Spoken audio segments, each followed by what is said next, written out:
Bora, gente. Vamos iniciar hoje, praticamente, né? Uma outra disciplina. Vocês dão saúde da mulher e da criança e nós estamos hoje começando propriamente dita a pediatria, certo? É uma disciplina só para quem gosta, viu? Ou você gosta de pediatria ou você não gosta, certo? Não gostar de pediatria não quer dizer que você não gosta de criança. Às vezes algumas pessoas interpretam mal. Eu mesmo não gosto de pediatria, certo? Então, veja só. O que é que a gente começa falando de pediatria? Primeiro, o conceito, né? Pediatria é a especialidade da medicina que se dedica a cuidar da criança, né? É aquela que cuida das doenças propriamente ditas da pediatria, certo? Por que você está dizendo isso? Pois isso é óbvio, todo mundo sabe. Só que algumas pessoas confundem com puericultura. Ou melhor, né? As pessoas parecem que não conhecem a puericultura. E a puericultura é, na verdade, um ramo da pediatria. Repare, a pediatria é um ramo da medicina, é uma especialidade médica, cuidar da criança. A puericultura é um ramo da pediatria. Se dedica ao acompanhamento da criança, ao crescimento e desenvolvimento da criança. A gente, às vezes, não se deixa passar na puericultura e o SUS tem puericultura, não é muito utilizada, mas ela tem, certo? Porque, assim, quase todo pediatra também faz as mesmas coisas da puericultura. Pesar a criança, medir a criança, ver o desenvolvimento à medida em que as fases, as idades vão passando. Então, a puericultura é um ramo da pediatria que se dedica a acompanhar o CD, crescimento e desenvolvimento. Não se assuste quando em prova de concurso colocar lá C maiúsculo, D maiúsculo, crescimento e desenvolvimento da criança.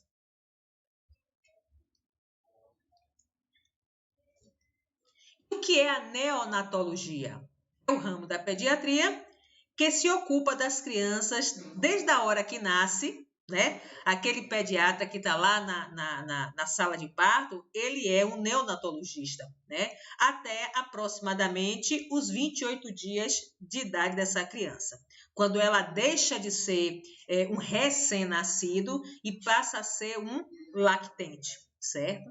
Esses conceitos é bom porque tem gente que não sabe o que é o neonatologista e pediatra é a mesma coisa. Puericultura estuda poeira, que eu já ouvi alguém falar isso. Brincando, mas não sei até que ponto estava brincando.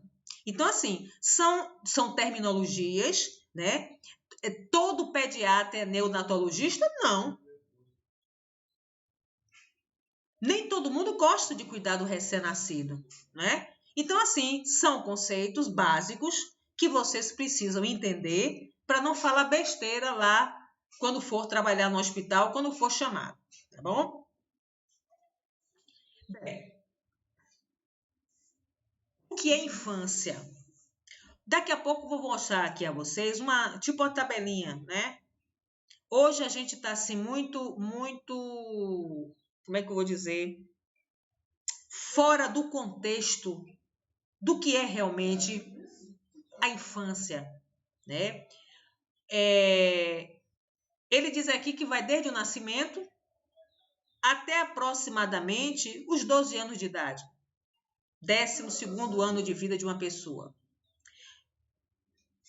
Assim, hoje as coisas estão mudadas um pouquinho, né?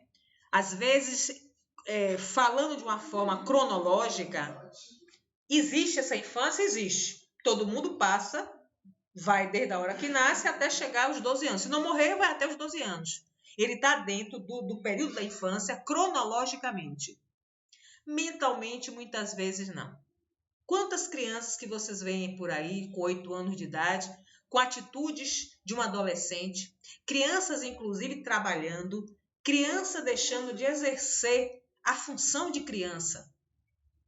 E as pessoas não se preocupam muito com isso, mas é importante, certo? Você vai ser um adulto com a cabeça satisfatória, você vai ser um adulto equilibrado se você tiver passado todas as fases. Quantas vezes você encontra uma mulher aí que nem casou ainda, está seus 20 e tantos anos brincando de boneca, querendo aniversário de xuxinha, de pirulito. Isso são coisas que vocês muitas vezes não vivenciaram na infância e lá na frente querem vivenciar. Não que eu seja contra, de jeito nenhum. Eu acho que a vida da gente é o tempo todo para ser vivenciado aquilo que a gente quiser. Mas eu estou falando assim, mentalmente, quantos adultos possuem ainda a mente de criança? Mentalmente, quantas crianças têm assim uma atitude de adulto? Então, assim, essa figura da criança hoje está um pouco desestruturada pela própria condição, né? E agora a gente não vai pensar nas coisas tão ruins, não. Famílias com papai, mamãe e filhinho, onde mamãe quer fazer de sua filhinha algo que ela não foi lá atrás.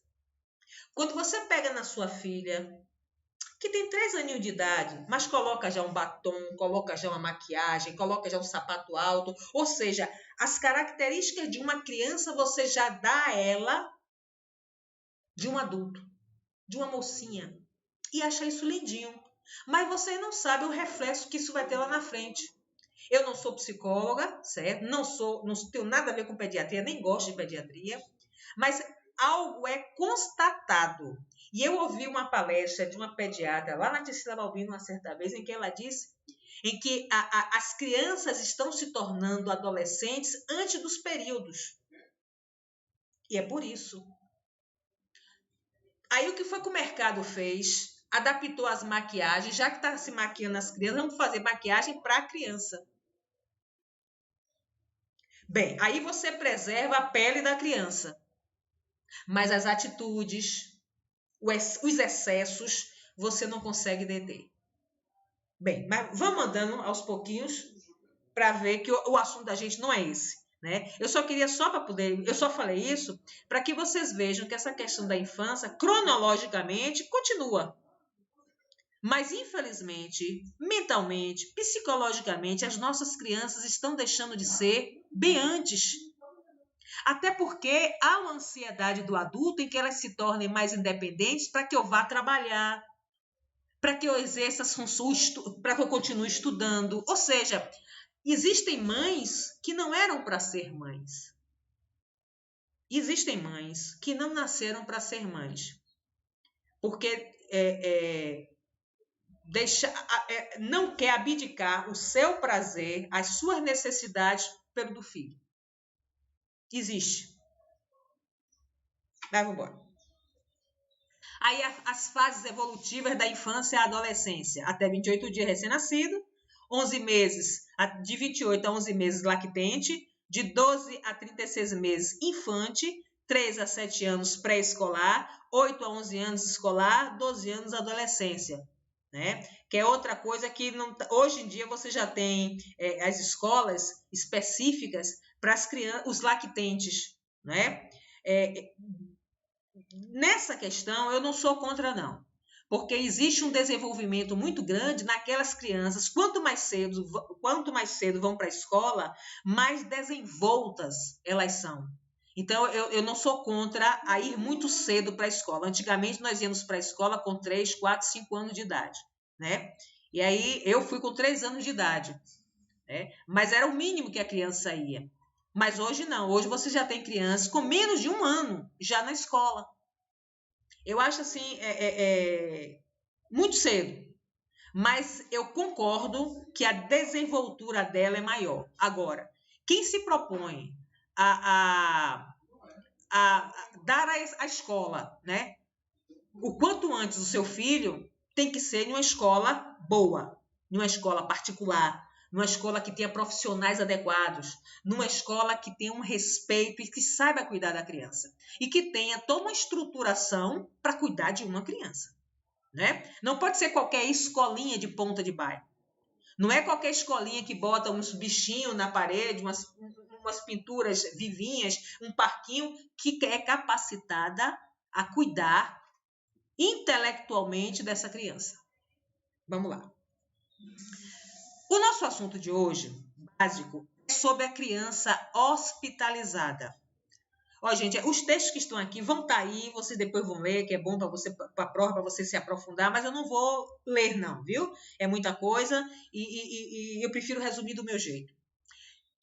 Ela fala aqui que a maioria das crianças, quando adoecem, ela fica muito chorosa.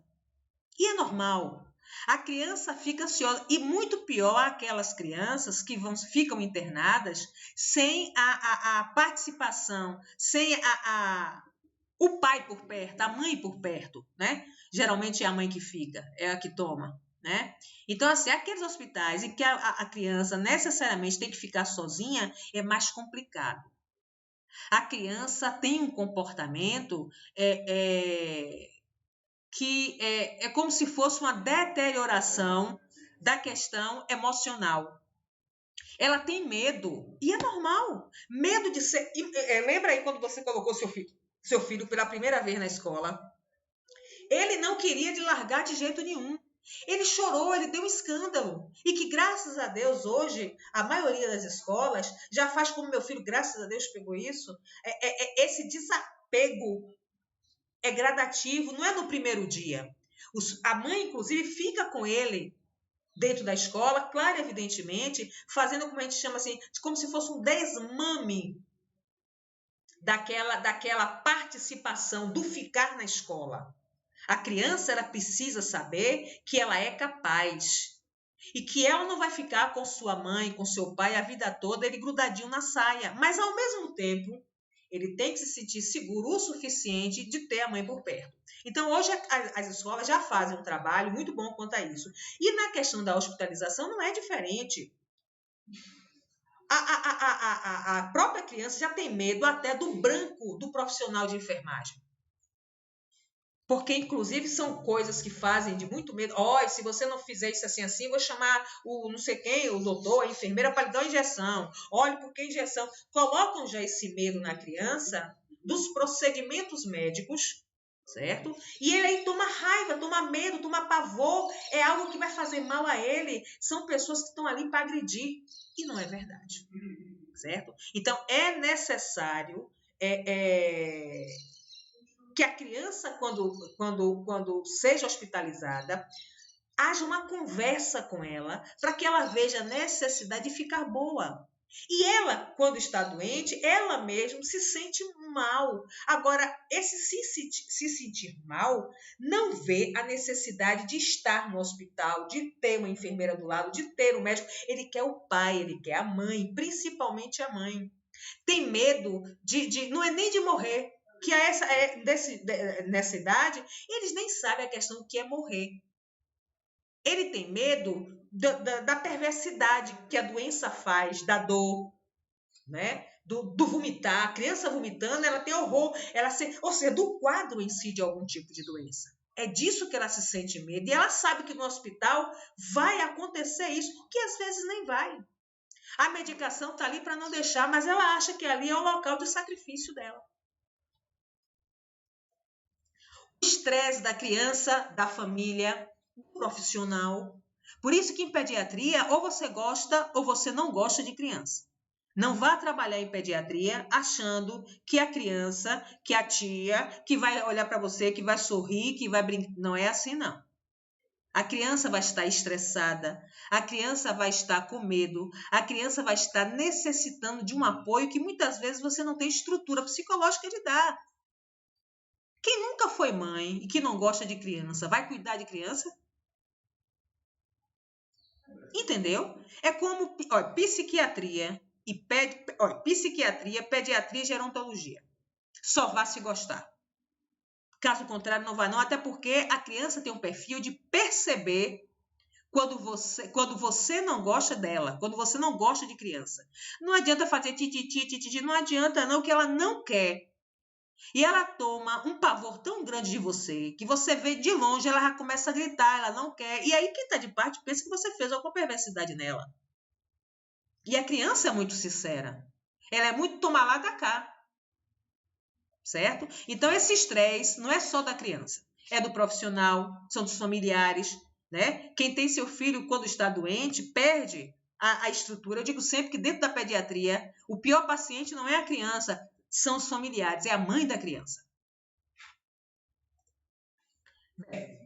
Na maior parte do tempo de hospitalização, a criança fica restrita no leito.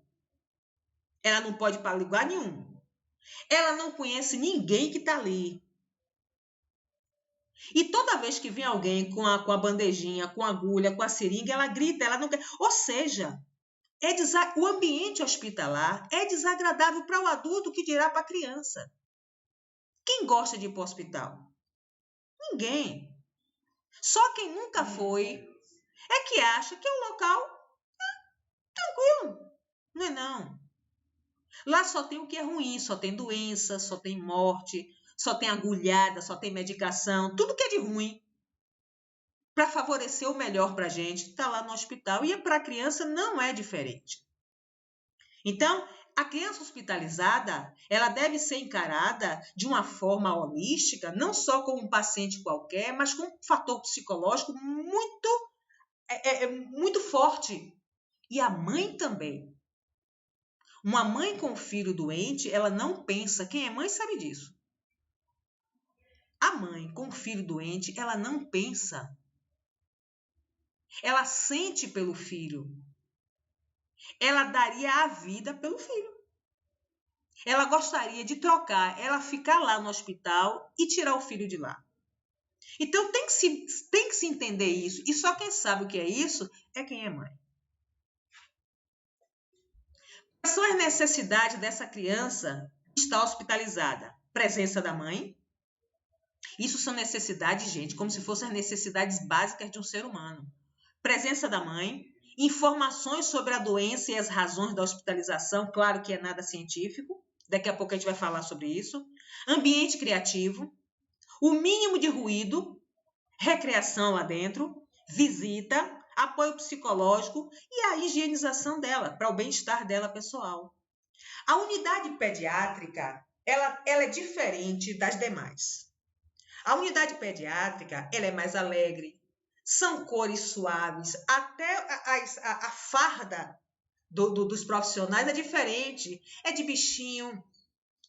Eu vi uma vez uma reportagem de uma dentista que ela colocou a cadeira dela era parecendo de negócio de circo, ela era fantasiada, que ela brincava com a criança. Isso é fantástico. A unidade pediátrica tem que ter desenhos, bichinhos. Tem que ter sala de recreação. Tem que dar permissão para que a criança leve um travesseiro ou uma boneca para fazer companhia a ela. Isso vai facilitar até o atendimento para os profissionais. É uma unidade que é assim, precisa ser uma unidade que se aproxime o máximo do interesse da criança ficar nela. Inclusive, alguns hospitais já trazem a escola para dentro do hospital.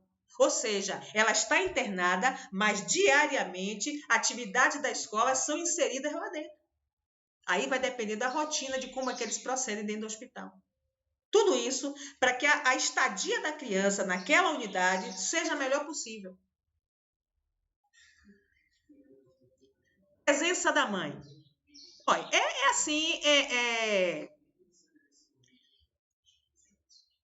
não tem assim palavras para dizer por que é imprescindível a presença da mãe. Só uma mãe sabe qual a melhor atenção que deve ser dada a essa criança. São muitas crianças e você é um só, certo? Cada criança com seu perfil, com sua rotina. É por isso que é a única unidade, a unidade pediátrica, que deixa, né? Que autoriza a ficar alguém da família. Pode ser o irmão, pode ser o pai, mas geralmente quem fica é a mãe. Esse lugar é dela. Sem essa companhia, sem essa segurança da mãe por perto, a ausência da mãe gera algumas consequências, ou algumas delas estão aí: ansiedade e angústia. No momento quando vai chegando perto da visita, na unidade pediátrica, as crianças que podem andar vão tudo para a porta, ficar lá encostado com o olho comprido, esperando chegar alguém, de preferência a mãe. né? Então, você vê a ansiedade e a angústia nos olhos dessa criança. Insegurança, agressividade, transtornos emocionais, transtorno do sono, transtorno da linguagem, perda de peso, depressão, regressão e atraso no desenvolvimento. Essa regressão está muito ligada a transtorno da linguagem. Ela regride até não saber falar direito. Ela volta, é uma criança vamos supor, de 10 anos que volta para 5. Ela quer chamar a atenção de alguém. Ela quer dizer, cadê minha mãe? É a única que vai entender essa regressão desta criança. Certo? Informações sobre a doença e as razões da hospitalização. Não é preciso que você use de termos técnicos para explicar a doença dessa criança. É o básico. Olha, mãe, você tá, ou tia, porque é o único paciente que você pode dar algum apelido para você tentar se aproximar dela, certo? Então, assim, a criança está vendo que tem alguma coisa de errado com ela. Mas ela não sabe o que é. Ninguém diz o que é. Ela vai ficar mais transtornada ainda. O medo vai assolar ela mais ainda. Então, é importante que você converse com ela, que você converse com a mãe para conversar com ela, porque na mãe ela acredita muito mais do que no profissional. Então, a mãe vai ouvir como é que ela vai explicar. Olha, Zezinho, tia, mãe, sei lá, olha, você tá com uma tosse, essa tosse chata, que às vezes você não aguenta nem respirar, não é mesmo? Então, a gente vai cuidar de você, porque isso é uma gripezinha que vai sanar. Agora, não minta para ela. Também você não vai dizer, hoje é uma gripe que se você está tuberculoso vai morrer.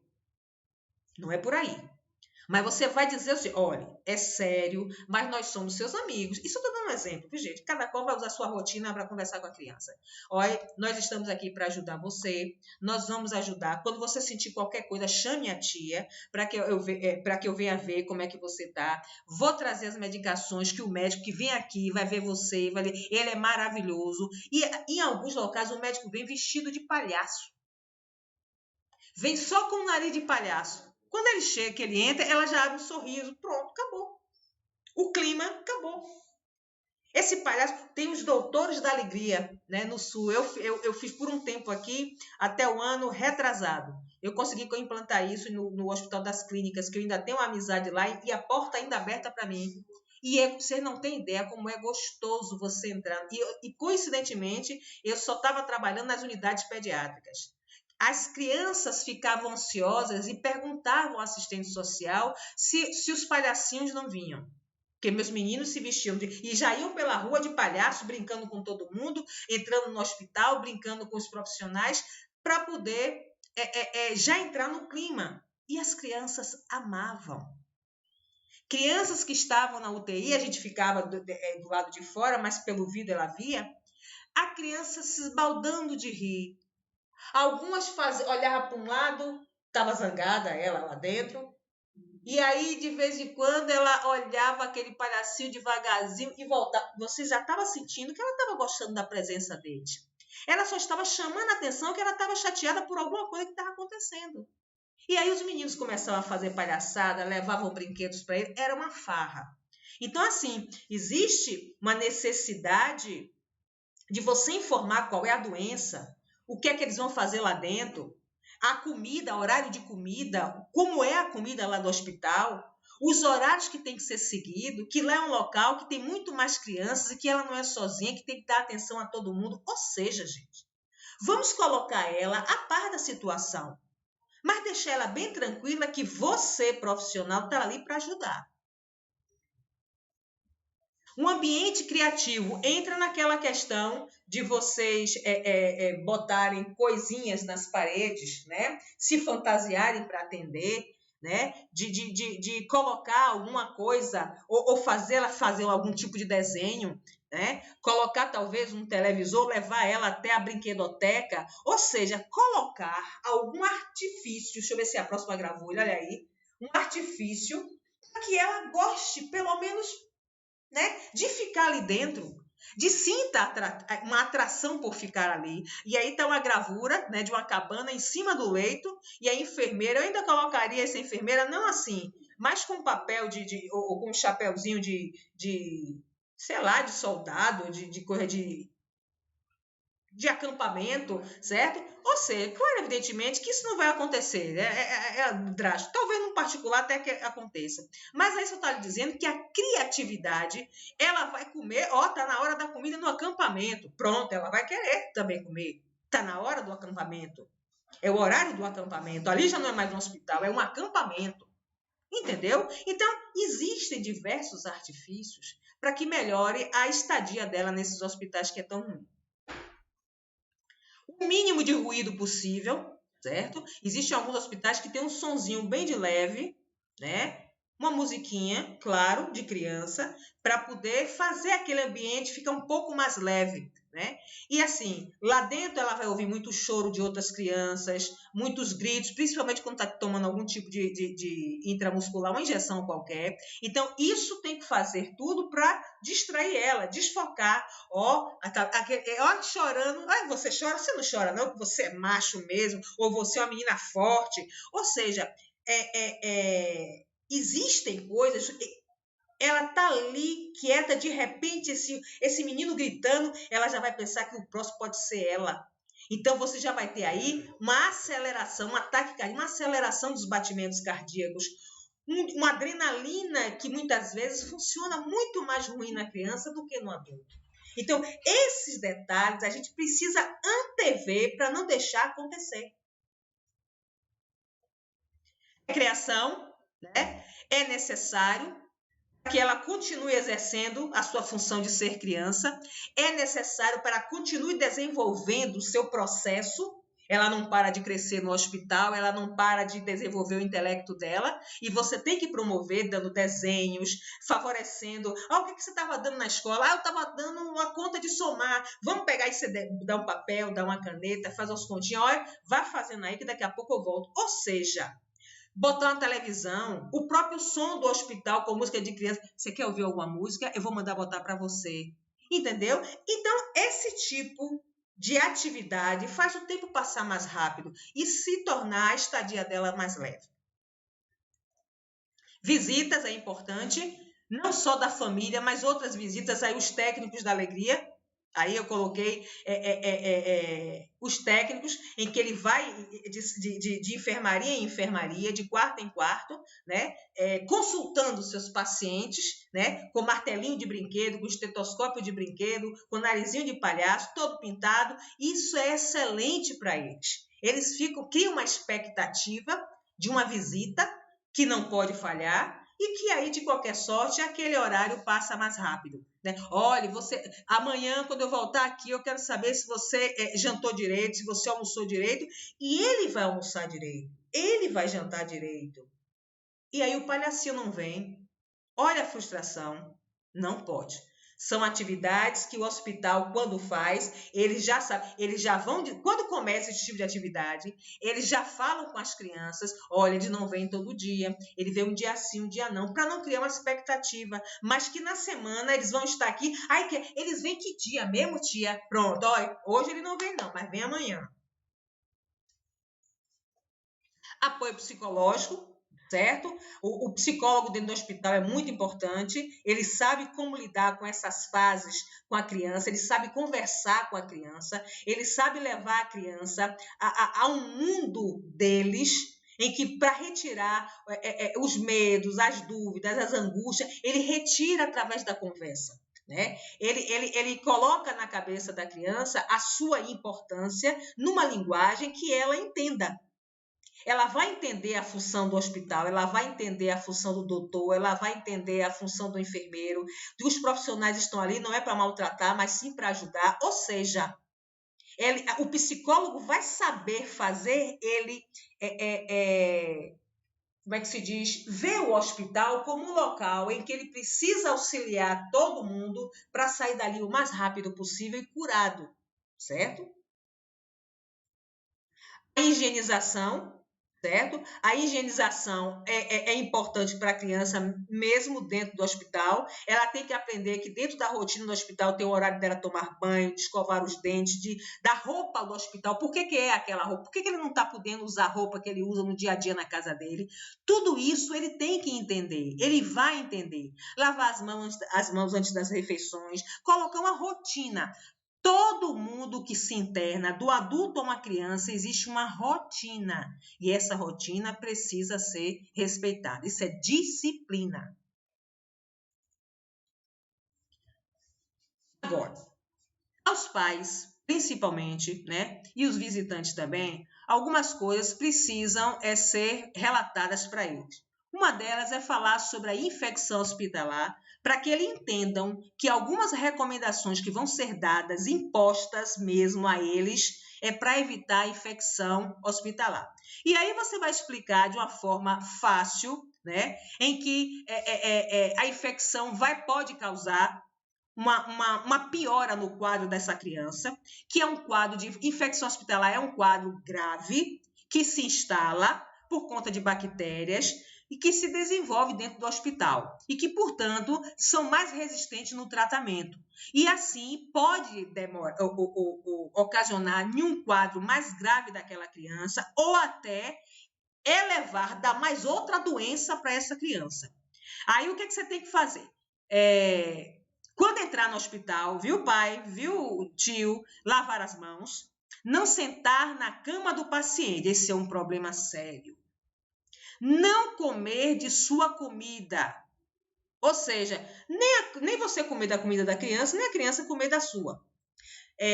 Não usar seus talheres, ou seja, usar os talheres da criança.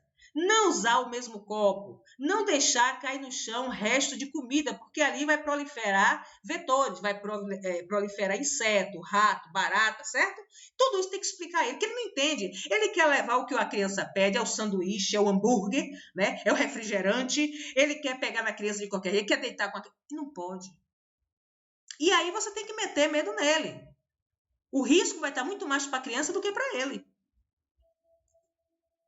Às vezes é necessário, viu pai, viu mãe, restringir a criança no leito. Você vai encontrar, talvez, algum dia, chegar aqui, encontrar ele amarradinho, com uma tala no braço, sem poder se movimentar, e não pode. Tudo isso é para facilitar os exames, a administração das medicações, proteger a criança de algum tipo de acidente, porque ela possivelmente podia estar agitada, evitar que ela tire sonda, evitar que ela tire o soro.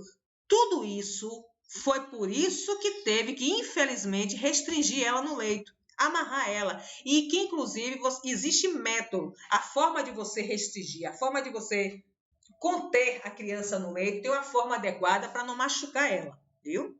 Não é só chegar lá, pegar uma atadura e botar, não. Tem uma forma direitinho para não comprimir vasos e causar lesões sérias.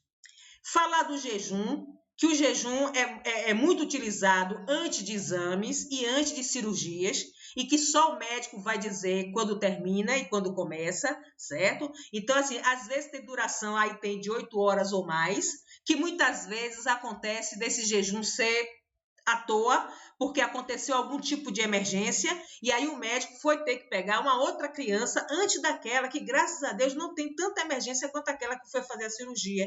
Então, às vezes, aquele jejum que aquela criança estava já há algum tempo, há mais de 8 horas, não vai ter o procedimento. Então, aí o médico vai liberar a comida, vai dar comida a essa criança e vai se marcar em um outro momento a cirurgia ou esses exames. Tudo isso tem que ser explicado a papai e mamãe, porque eles não gostam, não entendem, né?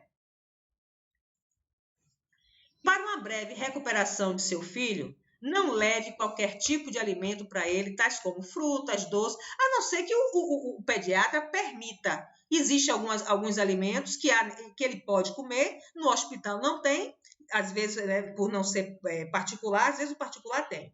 E aí ele libera. Não acredito na questão de salgadinho, refrigerantes, biscoito, nada disso não. Mas frutas, né, algum tipo de alimento que permita, o médico às vezes até libera. Não faça qualquer tipo de cuidado com a criança sem antes consultar a equipe de enfermagem. Ah, porque está doendo, eu vou mudar a posição, eu vou mudar. Não mude, não, porque às vezes aquela posição é ideal para aquela medicação, é ideal para aquele procedimento. Não bata em seu filho se não quiser receber algum tipo de medicamento, né? Usar de violência, isso aí não deve... Vocês vão ler, acho que é fora do comentário, né? Existem animais que cuidam dos filhos no cabresto, achando que isso é fazer algum tipo, ter tipo uma educação. Ele não quer tomar medicação, deixa que o profissional sabe o que fazer, certo? Às vezes não quer fazer, está com medo do exame. Não, isso é pior, bater é pior, né? Uma boa orientação sobre a necessidade e importância dos mesmos para a sua recuperação faz com que a criança aceite e colabore. Às vezes até ela, por medo de apanhar da mãe, ela faz qualquer coisa que o profissional mande. Então tem que se ter cuidado com isso. Hospital não é a casa da gente, não. Certo? E não pode bater no filho em outras circunstâncias, que dirá nessa circunstância. Tá bom, gente? Essa foi nosso último slide, certo? Um beijo no coração de vocês.